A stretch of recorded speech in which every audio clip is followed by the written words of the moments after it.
Christian was representative in Vietnam and Iran and many other countries.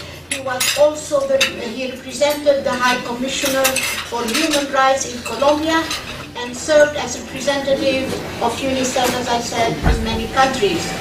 I know we've worked together and we met in Iran, we met also in Vietnam, and particularly now Christian is very much interested in resilience and peace-building efforts. So, Christian, you have the floor.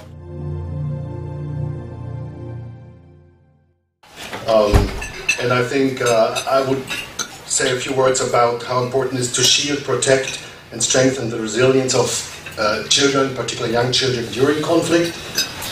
How important it is to have children's rights, including the rights of young children in transitional justice processes, and to say a few words about basic social services in reconstruction and recovery. And it's important to realize that when we talk about peace building and children, we talk about a combination of programmatic interventions, protection and advocacy for rights, and the political work that is necessary. On the first topic, and so as this has always an important advocacy component, I will also stress a few advocacy messages that many of the influential people sitting around here, we hope that can help to move forward. So starting to talk about the need to shield, protect, strengthen the resilience of children during conflict. It is important, and actually all of you know, that peace building and ECD really starts during a conflict situation, where we need to keep we need to shield the children to mitigate the impact of violence as much as possible, the impact of flight, but we also need to kind of help to restore some type of rhythm, some type of normalcy, even in the face of adversity. And this has a strong protection component, and it has a strong humanitarian component. And on the protection, and Leila is here, really the work of the Security Council and the Special Representative on Children and Armed Conflict in the past years, and the establishment of a mechanism to monitor the 6 grave violations of children's rights in armed conflict, and to raise the political profile is an important protective action that has been taken, that we have been supporting out of UNICEF in the past years. Just yesterday, there was a special session of the Security Council. I mean, who could have thought of 10 years ago that the Security Council would dedicate a day on the situation of children in armed conflict? Tragic conflicts going on with unspeakable atrocities, many of them against very young children, 17 conflicts of those with attacks on schools and hospitals and kindergartens, etc. So I think it is important just in this meeting to briefly mention that when we talk about this issue, we need to talk about the political and the rights aspect. On the humanitarian front, so to speak, maybe the most important intervention that UNICEF has been fostering and supporting in recent years are the child-friendly spaces, which basically are tents or rooms or spaces where children can de-stress, where they can play, they can be together, they get some psychosocial support during crisis. This is often linked to services in maternal health, child health, nutrition, WASH. And we do this right now in 41 countries. We reach 2.5 million children. And I think it is an important measure to support ECD in those situations, and it has, because it helps children to distress, I think it has a really important longer-term impact on peace. We have highlighted the importance of education and protection during humanitarian situations in protracted crisis, a lot, for example, with the no lost generation in Syria. And although everybody is buying in strongly into that, national governments, civil society, internationals, you should realize that this is a very underfunded sector. For example, in 2013, the overall investment in humanitarian aid into education was 1.95% of the overall humanitarian investment. And as we stand now, it's 1%, so we are half.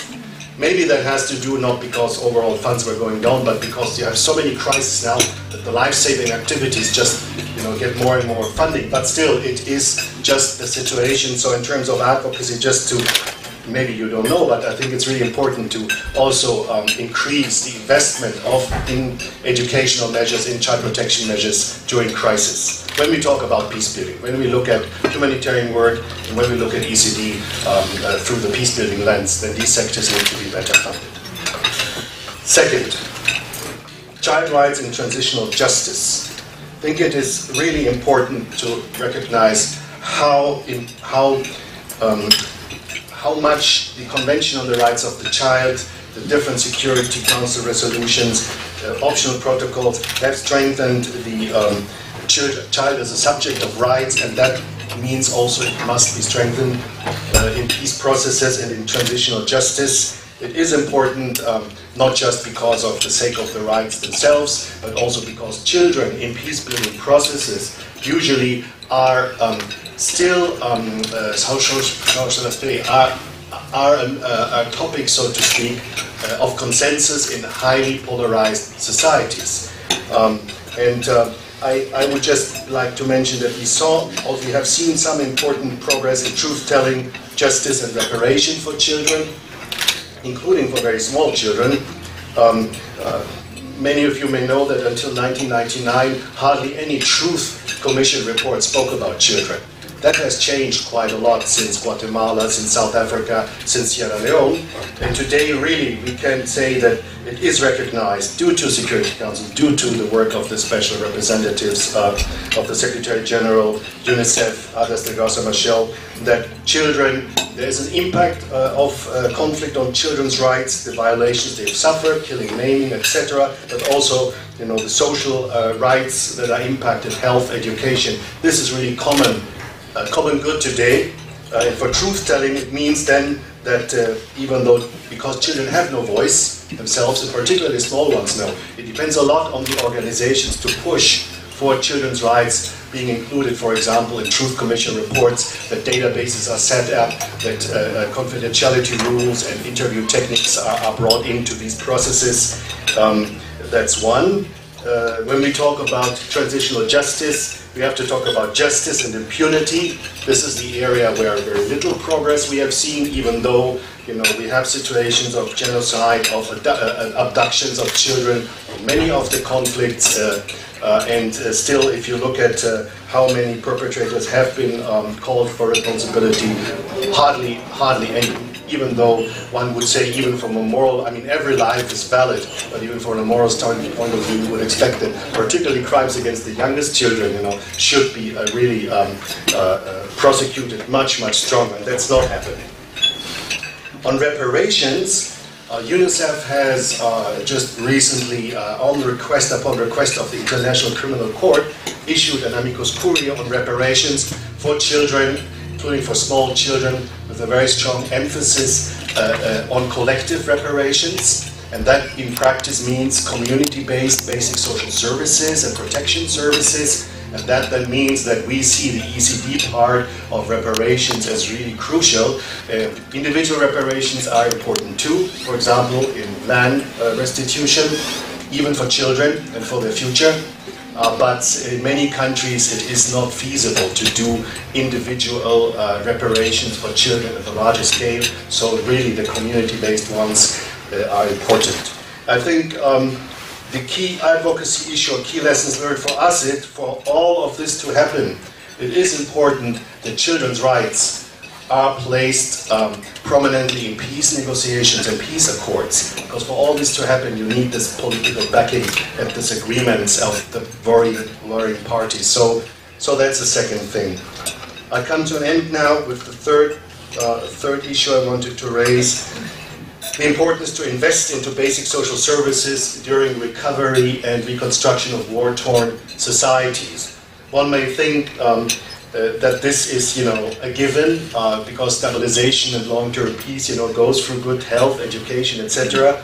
But in fact, in many post-conflict settings, there are difficult choices to be made, and there is some certain competition always between the social kind of fractions that are sitting around the table and those, of course, who push for infrastructure investments, for trade, etc. And it's not that these are counterposed. Obviously, you need everything, but we need to also, I think, be much more assertive that investing into a reconstruction of the health and education system, the nutrition services, etc., the child protection services is important. The population expects this. This we know from many, many conflicts. I just came back from Colombia, and the Colombian representative is here.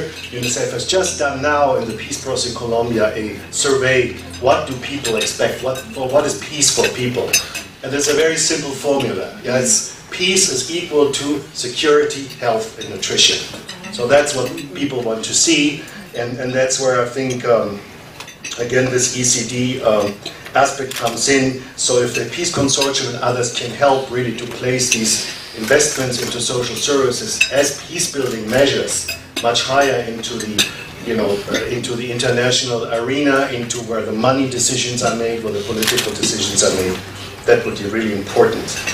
I think I'll stop here. I thank you very much. What I try to describe a little bit is a mix. ECD and peace building, in a sense that the young child becomes a priority as object of kind of services, receiving the right services, but at the same time also as a subject of rights, where investing into young children means really strengthening their rights, strengthening their capacity then to grow up well, to have hope in societies, and that again also at the long term in those difficult conflict and peace situations, their rights are also restored and taken into account.